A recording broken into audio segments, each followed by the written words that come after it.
میں ہمیشہ اپنے ماں باپ کو دیکھ کر سوچتا، اگر دو انسان ایک دوسرے کو پسند نہ کرتے ہوں تو ان کو اپنی ساری زندگی خراب کرنے سے بہتر ہے علیحدگی لے لینی چاہیے۔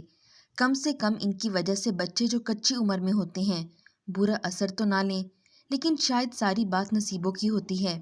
میرا نام عدیل ہے اور میں بہت ہی غریب گھرانے سے تعلق رکھتا ہوں، جہاں 2 وقت کی روٹی سے دن کا گزارا کرنا بھی بہت زیادہ مشکل ہوتا ہے۔ میرے ماں اور باپ کے درمیان شاید میرے پیدا ہونے سے پہلے ہی تنازعات تھے۔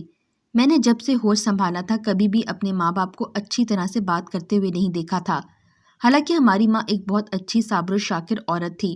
میرے باپ کے رویے کو ہمیشہ ہی نظر انداز کر کے ہماری پرورش پر توجہ دیتی آئی تھیں۔ ہم 5 بہن بھائی تھے اور میرے ابو کی ایک دکان تھی۔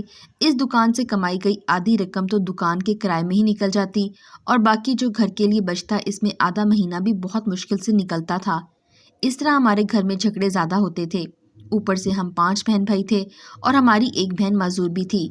اس کی دوائیاں اور اس کے اخراجات، ان سب کا خرچہ علیحدہ نکلتا تھا، جس کی وجہ سے میرے باپ کو اور زیادہ غصہ آتا تھا۔ حالانکہ اگر وہ معذور تھی تو اس میں اس کا کوئی بھی قصور نہیں تھا، بلکہ یہ تو قدرت تھی کہ وہ ٹانگوں سے معذور پیدا ہوئی تھی۔ دھیرے دھیرے ہم سب بہن بھائی بڑے ہوتے گئے۔ میری بہن کا ہم لوگوں نے بہت زیادہ علاج کروایا، لیکن کسی بھی طرح وہ ٹھیک نہیں ہو رہی تھی۔ اس کی معذوری ہی اس کی سب سے بڑی خامی تھی۔ اگر وہ معذور نہ ہوتی تو وہ ہمارے گھر میں نہیں بلکہ ہمارے خاندان میں بھی سب سے خوبصورت لڑکی تھی۔ میں نے اپنی پڑھائی 12 تک مکمل کی اور پھر ایک دکان پر کام کرنے لگ گیا۔ پہلے تو میری ماں نے کہا کہ پڑھائی جاری رکھو، کام تو ہوتا ہی رہے گا، لیکن پھر جب گھر میں چند پیسے آنے لگے اور گھر میں لڑائی جھگڑے بھی تھوڑے کم ہو گئے تو میری ماں نے مجھے یہ کام کرنے سے نہیں روکا۔ اب ہمارے گھر کے حالات پوری طرح تو ٹھیک نہیں ہوئے تھے، مگر پہلے سے بہت زیادہ بہتر ہو گئے۔ اب میرے باقی بہن بھائی بھی تھوڑا بہت کام کرنے لگے تھے تو گھر کافی بہتر طور پر چلنے لگا، اور میرے باپ نے ہمیں تانے دینے کے ساتھ ساتھ گھر میں جھگڑا کرنا بھی چھوڑ دیا تھا۔ مگر ان کا جو ماں کے ساتھ رویہ تھا وہ شاید زندگی میں کبھی نہیں بدلنا تھا۔ نہ جانے وہ انہیں کسی بات کے تانے دیتے رہتے تھے اور ماں خاموشی کے ساتھ سنتی رہتی تھیں۔ لیکن خیر، اب جب ہم کام پر جاتے تو گھر پر تالا لگا دیتے، لیکن گھر خالی نہیں ہوتا تھا، بلکہ اس میں میری معذور بہن ہوتی تھی، کیونکہ وہ کہیں آ جا نہیں سکتی تھی۔ اس طرح اگر گھر پر کوئی مہمان آ بھی جاتا تو وہ اس کو ہینڈل نہیں کر سکتی تھی، اس لیے ہم باہر سے تالا لگا کر چلے جاتے تھے تاکہ ہر آنے جانے والے کو یہ لگے کہ گھر پر کوئی موجود نہیں ہے۔ لیکن مجھے اپنی بہن پر بہت زیادہ ترس آتا تھا، کیونکہ جب ہم باہر جاتے تو وہ گھر میں اکیلی ہوتی تھی، اور کیونکہ وہ معذور تھی تو سارا دن ایک ہی چارپائی پہ پڑی رہتی تھی۔ مگر ایک دن مجھے بہن پر کچھ شک سا ہوا، مجھے اس میں کچھ تبدیلی محسوس ہوئی۔ ایسا لگ رہا تھا جیسے اس نے ہلکا پھلکا سا میک اپ کر رکھا ہو۔ میں نے پہلے تو یہ بات نوٹ نہ کی، مگر روز بروز ایسا ہونے لگا۔ جب بھی ہم گھر آتے تو بہن تیار ہو کر بیٹھی ہوتی اور کپڑے بھی نئے پہنے ہوتے۔ مجھے یہ بات کھٹکنے لگی، آج کل وہ ایسا کیوں کر رہی تھی؟ چند دن بعد ایسا ہو رہا تھا، میری امی جو کہ کچھ دنوں کے لیے اپنے میکے گئی ہوئی تھی وہ واپس آ گئیں، تو میں نے اپنی ماں سے بہن کے بارے میں بات چیت کی۔ پہلے تو میری بات کا انہوں نے مجھے میرا وہم قرار دیا، لیکن جب انہوں نے خود یہ سب اپنی آنکھوں سے دیکھا تو انہیں بھی میری بات کا یقین آنے لگا۔ انہوں نے مجھے کہا کہ مجھے فکر مند ہونے کی ضرورت نہیں، اب میں خود اس معاملے کا پتہ لگا کر رہوں گی۔ میں ان کی بات سن کر مطمئن ہو گیا۔ اگلے دن ہمارے گھر پر ایک لڑکی کھانا دینے آئی۔ یہ کوئی نئی لڑکی تھی جسے ہم نے کبھی بھی محلے میں نہیں دیکھا تھا۔ میری ماں بھی میری طرح حیران تھی۔ اس نے بتایا کہ وہ پچھلے کچھ دنوں سے ہمارے محلے میں رہنے آئے ہیں، مطلب کہ وہ ہمارے پڑوسی تھے۔ وہ لڑکی کافی خوش اخلاق تھی، تو میری ماں اس کے ساتھ بہت اچھے طریقے سے ملی۔ میں اپنی ماں کے دلاسا دینے پر مطمئن تو ہو گیا تھا، مگر میری بہن کی حرکتیں اب بھی مشکوک تھیں۔ ایک دن میری کام پر سے اچانک چھٹی ہو گئی تو میں نے دیکھا کہ میری ماں سارا دن کام میں مشغول رہتی ہے اور میری معذور بہن اپنی ویل چیئر کے ساتھ اب باہر چھت پر بیٹھی رہتی ہے۔ ایک دن مجھے ایسا لگا کہ وہ چھت پر بیٹھ کر کسی سے باتیں کرتی ہے۔ کافی بار جب میں نیچے کمرے میں بیٹھا ہوتا تو مجھے ایسا لگتا جیسے اوپر کوئی باتیں کر رہا ہے۔ اس لیے ایک دن جب میری بہن چھت پر ہی بیٹھی رہی تو میں جا کر وہیں ایک طرف چھپ گیا اور میں نے دیکھا کہ وہیں وہی لڑکی جو ہمارے گھر کچھ دن پہلے کھانا دینے آئی تھی، اس نے میری بہن کو اشارہ کیا۔ میری بہن نے چور نظروں سے ادھر ادھر دیکھا اور ویل چیئر گھسیٹتے ہوئے دیوار تک لگ گئی۔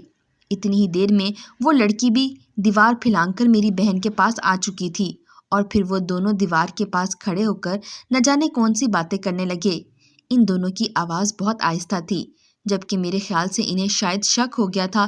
میں نے خود کو ملامت کیا کہ میں ویسے ہی اپنی بہن پر شک کرنے لگا تھا، حالانکہ وہ تو اس لڑکی کو اپنی دوست بنائی ہوئی تھی اور باتیں بھی اسی سے ہی کرتی تھی۔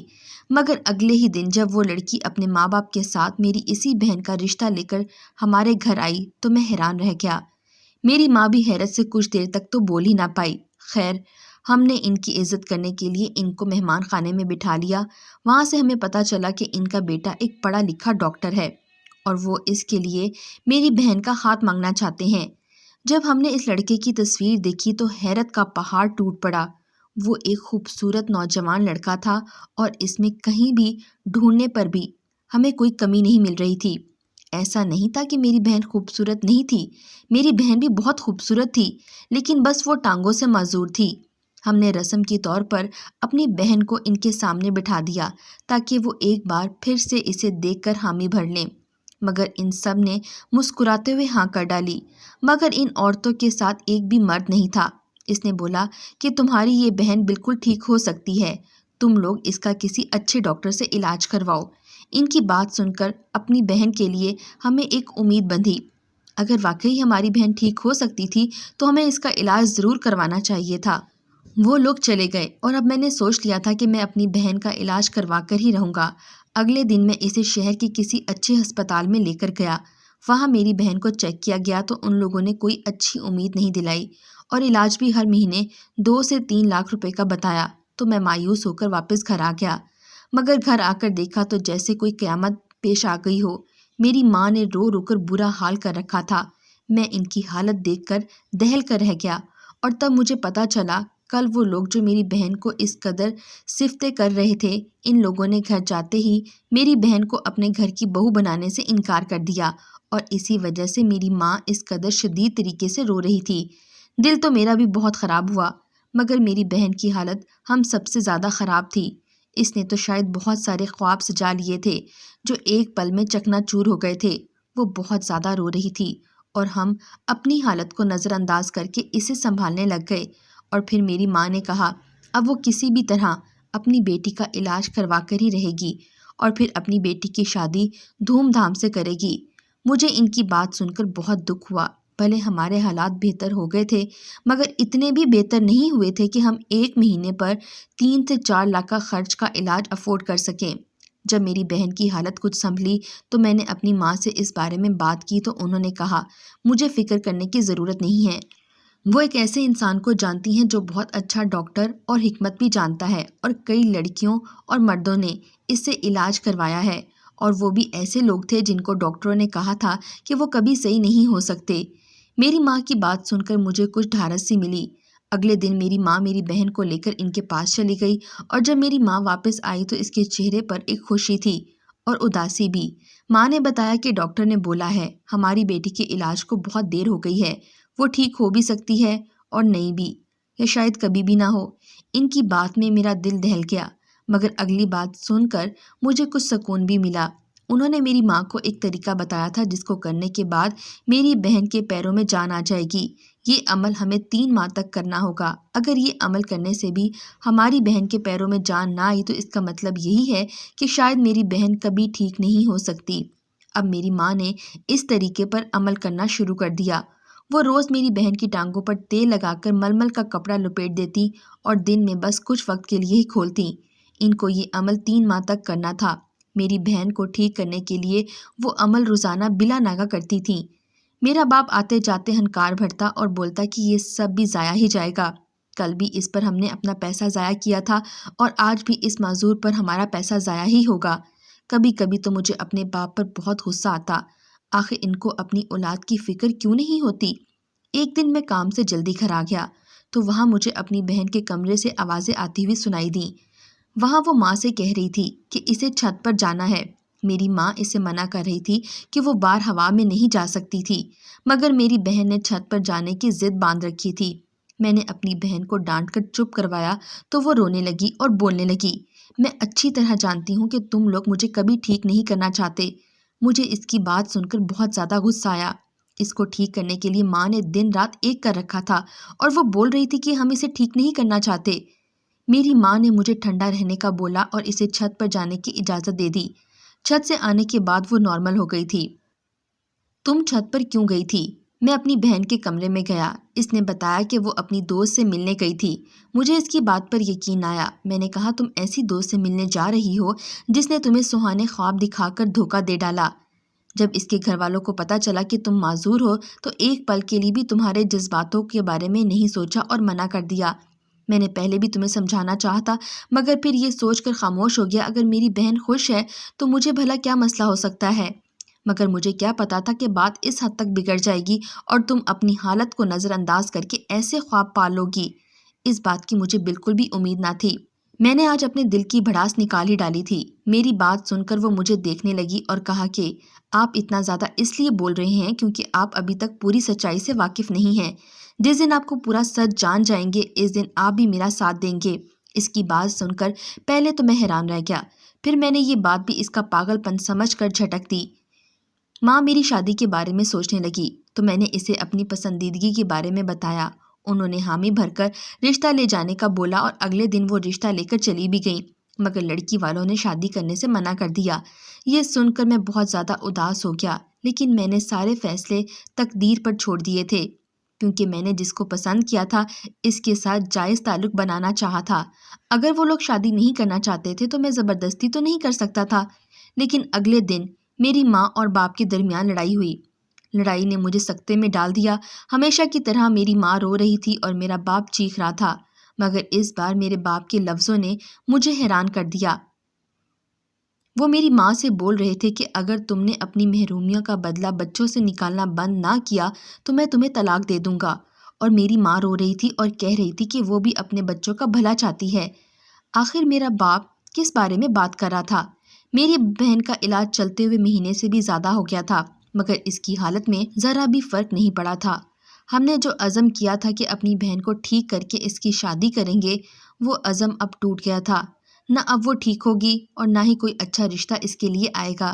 یہ بات سوچ کر ہی سارا گھر دکھی ہو گیا، مگر میری بہن کو تو جیسے کسی بات سے فرق ہی نہیں پڑتا تھا۔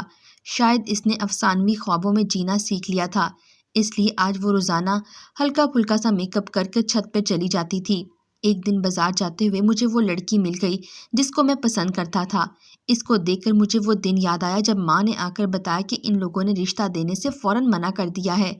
میں نے اس سے پوچھا کہ آخر میں نے ایسا کون سا غلط کام کر دیا تھا یا پھر مجھ میں کوئی ایسی خرابی تھی جو تم لوگوں نے میرے بارے میں سوچنا بھی ضروری نہیں سمجھا۔ میری بات سن کر وہ آگ بگولا ہو گئی اور بولنے لگی، یہ بات تو مجھے تم سے پوچھنی چاہیے تھی۔ آخر میں نے ایسا کون سا گناہ کر دیا تھا کہ تمہاری ماں نے مجھ پر ہمارے گھر آ کر کیچڑ اچھال دیا؟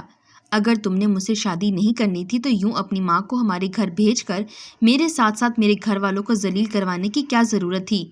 وہ روتی ہوئی وہاں سے چلی گئی اور میں حیران پریشان وہیں کھڑا رہ گیا۔ کچھ پل سکتے میں رہ گیا۔ یقین نہیں آ رہا تھا کہ ایسا لگ رہا تھا کہ میں کوئی خواب دیکھ رہا ہوں۔ میں گھر آیا اور بہت خاموشی سے بنا کھائے سو گیا۔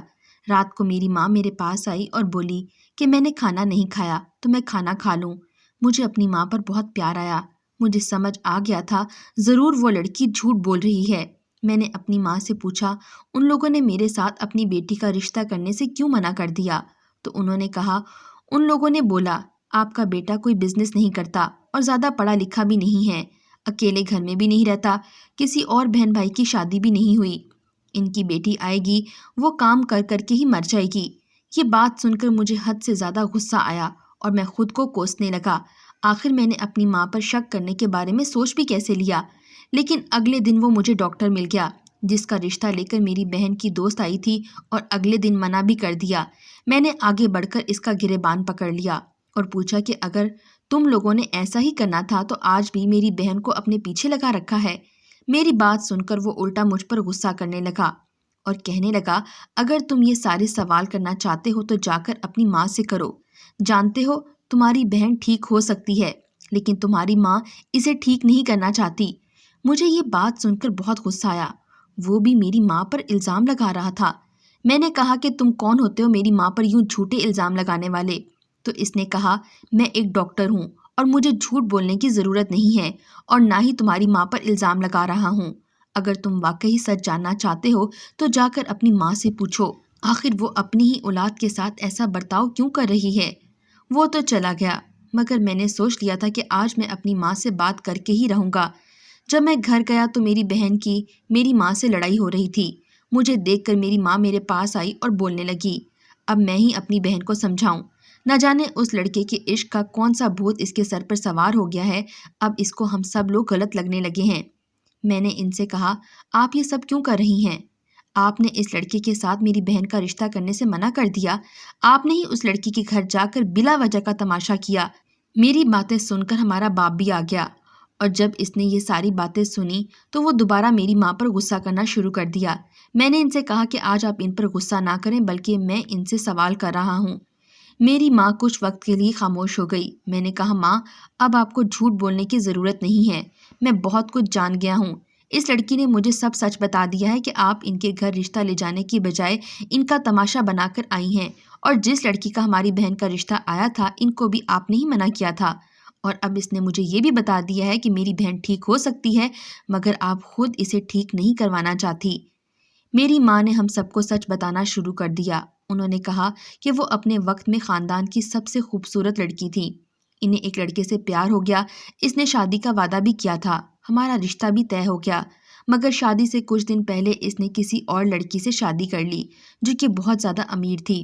اس دن میں سمجھ گئی تھی کہ اس دنیا میں محبت نام کا کوئی وجود نہیں ہوتا۔ تمہارے باپ سے شادی ہوئی تو میں سب بھول گئی، مگر تمہارے باپ ہمیشہ مجھے میری پہلی محبت کے تانا دینا شروع کر دیتا، اور یہ تانے مجھے آج تک ملتے ہیں۔ اس لیے جب تم نے اپنی پسند کا بتایا تو میں نے خود جا کر ان سے ایسی ایسی باتیں بولیں کہ وہ خود شادی سے منع کر دیں۔ جب تمہاری بہن کے لیے معذور ہونے کے باوجود رشتہ آیا تو میں خوش ہو گئی، لیکن جب مجھے پتہ چلا کہ یہ شادی دونوں طرف سے پسند کی شادی ہے تو میں نے خود جا کر ان کو منع کر دیا۔ میں نہیں چاہتی تھی کہ تم لوگوں کو بھی محبت کے نام پر دھوکہ ملے، اس لیے میں نے تمہاری بہن کے 3 مہینے میں ٹھیک ہو جانے کا ڈرامہ رچایا۔ جب اسے لگا کہ وہ کبھی ٹھیک نہیں ہو سکتی تب شاید وہ اس لڑکے کے بارے میں سوچنا بھی بند کر دے، مگر وہ لڑکا ایک ڈاکٹر نکلا، اس نے تمہاری بہن کو بتا دیا کہ وہ ٹھیک ہو سکتی ہے۔ میری ماں رونے لگی۔ میں نے اپنے باپ سے کہا کہ ماں نے ساری زندگی ہمارے لیے گزار دی، اور آپ اب بھی ایک ذرا سی بات کے لیے ان کو تانا دیتے ہیں۔ اگر محبت کرنا جرم ہے تو یہ جرم تو آپ کے بچے بھی کر چکے ہیں۔ اگر آپ ہم سے ذرا بھی پیار کرتے ہیں تو آج کے بعد ماں کو یہ تانا نہ دینا۔ پہل تو ابا کا رویہ کچھ دن ٹھیک رہتا اور پھر کچھ دن بعد بگڑ جاتا، برسوں کی عادت تھی، بھلا ایسے کیسے جا سکتی تھی؟ مگر پھر بابا ٹھیک ہوتے گئے اور میری ماں نے میری بہن کا رشتہ ان لوگوں کو دے دیا اور اپنے رویے کی معافی بھی مانگ لی۔ اب میری بہن کا علاج ہو رہا ہے اور وہ چلنے بھی لگی تھی۔ بس جس کو میں پسند کرتا تھا اس کی شادی کہیں اور طے ہو گئی۔